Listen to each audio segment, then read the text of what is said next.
This is your dose of daily market wisdom with master trader Nick Santiago. Starting from humble beginnings, Nick has been beating the markets for over 2 decades. He shares with you his take on the profitable trades that will have you moving towards financial freedom in no time at all. To see an in-depth review of his track record and much more, go to inthemoneystocks.com. Welcome to your daily dose of daily market wisdom with master trader Nick Santiago. I'm Kerry Lutz. Today is the last day of August 2020, and this is show number 108. Well, Nick, it's Monday. What does that mean for the markets as usual? Well, usually we're up on a Monday, but today we got a little bit of a mixed tape. We have the Dow Jones Industrial Average down about 160 points. The S&P 500, as we speak, is down just 75 cents. And then you have the NASDAQ rallying again. That's up 55 points, which is a gain of almost 0.5%. So it's a little bit of a mixed bag of tricks this morning, but we'll see what we get by the close. Okay, so it's also a big day from the standpoint of split mania, right? Yeah, we do have Apple and Tesla both splitting this morning. So remember, that doesn't really change anything. The market cap is still the same. Just if you had 100 shares of Apple, now you have 400 shares. You have 100 shares of Tesla, now you have 500 shares. But the reality of it is your share price is a lot lower. But these stocks are acting very, very well today. But I have to think the run up into the split, they're acting well. It's a little bit of bait to get the weak money involved right now. I think they're due for a pullback, both of them shortly. Yeah, you think so? Yeah, I really do. These stocks have gone parabolic. They've had great moves. I'm not taking anything away from it, but they're just so overbought and extended. It was a run-up really since the announcement of the split. They went on fire to the upside. So I think today you're seeing some money go in there, but I'd be careful over the next few sessions, even next week. All right. Well, I don't doubt it. You know, Apple was up to close to $500 a share, Tesla $2,000, and well, I guess it depends also when the S&P 500 starts including Tesla, or the S&P 1. Yeah, that has not been announced yet, but that's really what kept a bid in that stock while it was consolidating really throughout the month of July, was the fact that Tesla would be at some point put into the S&P 500. But that has not happened, but that is still a little bit of a wild card for Tesla and a positive for the stock overall because people don't want to get in front of that.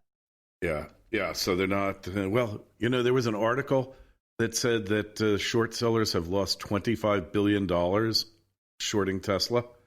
Well, I would actually think it could be more. I mean, just think of the move that this thing has had. If you go back in March, split adjusted, the stock was was trading around $70. Now with the split, trading at $468. So, just think of the move that the stock has had, and what creates Tesla's move higher is really short covering. Yeah, short covering, and you think about it, talk about catching a falling knife, huh? Yeah, it's quite remarkable. But the shorts continue to try it. You got big name shorts out there too. You got Chanos. You have a bunch of other big hedge fund managers out there. These guys are constantly trying to short Tesla, and they've gotten their head handed to them each and every time. Yeah, it's kind of amusing to see what's happening, that these professionals can be so wrong about the market.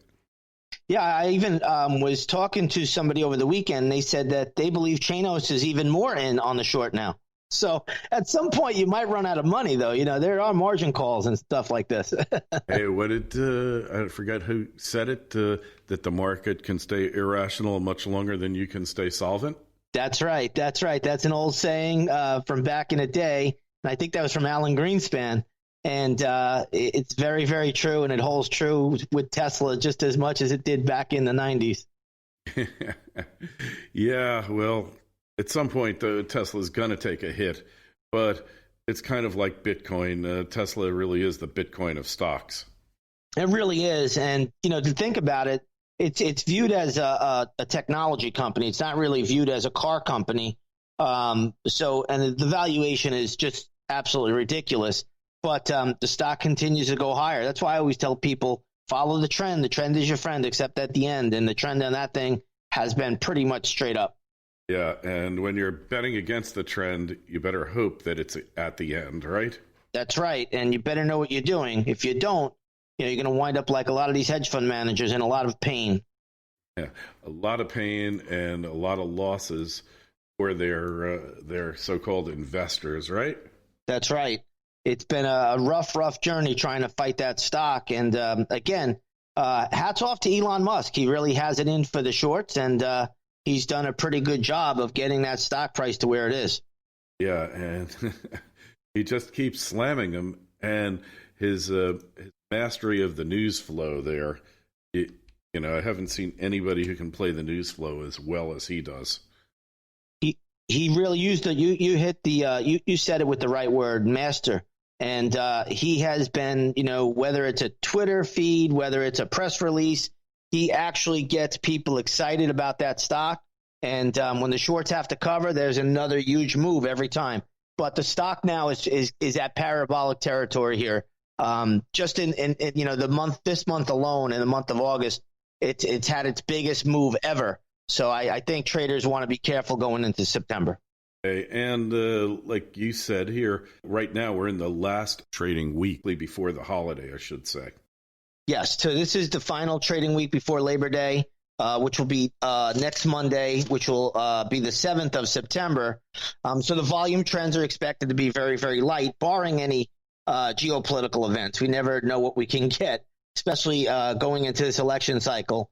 But I don't look for a whole lot of upside or downside this week. I think it's more of a quiet period where we're just going to see a lot of choppiness overall in some indexes. But the individual names we'll keep an eye on.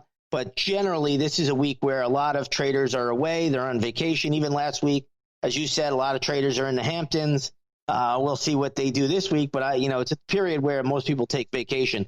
But next week, when we get back from Labor Day, that's where things can get a little bit exciting. So right now, like when you do have a holiday period, the A traders are out. It's the B team and the C team that are watching things. And, that if you are planning something, that's a great time to set it up, right? Because they don't know what to do as well as the A team does. Yeah, the JV squad is on duty right now, and that's usually how it works. Or they'll have, a single man at the desk. But, the reality of it is nowadays with computers, these guys are watching every quote on their phone. So, they could get back into the office or get to a terminal very, very quickly if they need to be there. So we'll see how this week plays out. But historically speaking, it usually is a week with very, very light volume trends. And in all fairness, August had some of the lightest volume trends I can remember in quite a while. I did not think we'd see it this light this year, with all the geopolitical events, with the virus and everything else that was going on. But it was a very, very light volume August, and that looks to be continuing today. Okay, so we would be remiss if we didn't address gold and silver. It was up last night in the access market trading. It was up this morning, then it went down, then it went up again. It seems like whatever manipulation they're trying to perpetrate here seems to get fought back. Now it's down a little bit, but silver is still up. Yeah, so gold on the futures right now is down about 3.5 points. That's not really that big a deal. It did have a big run on Friday. And then today we have silver futures up about 50 cents. That's actually having a very good day, up 1.85%. So a little bit of mixed bag picture there. But, I like silver going forward more than I like gold. Yeah. What about the volume for this sector? It seems like it didn't buckle like the rest of the market. No, it didn't, and I don't think it's going to either. This is a period right now where when you look at precious metals, they are very, very watched by many people. Even a lot of new speculators coming on are now saying, "Hey, what's going on with gold and silver? This is quite amazing." So, again, I don't think the volume trends there are going to fall off a cliff. But what I will say is that, we just watch the pattern. We let the pattern tell us what to do, and we just go by that. But right now, gold and silver still to be in a consolidation pattern, but silver is actually stronger on the charts right now than gold is. So That's so interesting because silver has been the dog for so many years now, Nick. Dog with fleas. So it's really been, the dog. But it has made an enormous move in the last few months, and it's holding up really, really well, showing better relative strength at the moment. Not to say gold is showing weak relative strength. It's not. Gold is very strong as well. But silver is showing much better strength than gold at the moment. For sure. And it's quite apparent. And the beauty is it's consolidating right under that $30 mark, which means the next move, where do you think it could take us? Well, once you break out of $30.70, it goes to $35.25. That will be a 618 retrace on silver. So that'll be a very, very big level for a lot of technical traders like myself. Next spot after that is $40. Next spot after that takes you back to 50. You break out of 50, this thing just takes off to no man's land. So, again, there's still a lot of work to do, but I will give you the positive caveat for silver. It broke out of a low base. That is a power move. And anytime you get a power move, there's going to be continuation down the road. Hey, it's only 6 months ago, Nick, it hit its major low of just under $12. Yeah, went to 1164 on the futures, and here we are talking about silver at $28.34 today. So just think about that move right there. But the way it's holding up is very, very good right now. When you look at a daily chart, I mean, it's above its 20-day moving average. I mean, if you look at technicals, that's a very fast moving average, and it's above its 20-day moving average, whereas gold is just below its 20-day moving average and making potentially lower highs on the chart. So in my opinion, silver is strong. I always love when things break out of a low end base. That's a power move. I always tell people that. I always tell all my members that. And again, I'll be watching silver for another breakout higher in due time here. But I'd love to see just a little bit more sideways. Let it build a bigger base again at this level, and then it could go much, much higher. All right. Well, we will be watching very closely in the weeks and months ahead. No doubt it's going places. And you can, too, if you go over to inthemoneystocks.com, take a look at Nick's extensive trading record and a lot of other info there. The Twitter feeds are at ITMS, at Nick Santiago01, and at Kerry Lutz. Email us with your questions, comments, and thoughts. We'll answer all. KL@KerryLutz.com. And Nick, we will pick up tomorrow. Sounds good, Kerry. Thank you. And so concludes another episode of Daily Market Wisdom with Master Trader Nick Santiago. Be sure to go to his website, inthemoneystocks.com. Don't forget the Twitter feeds at ITMS and at Nick Santiago01.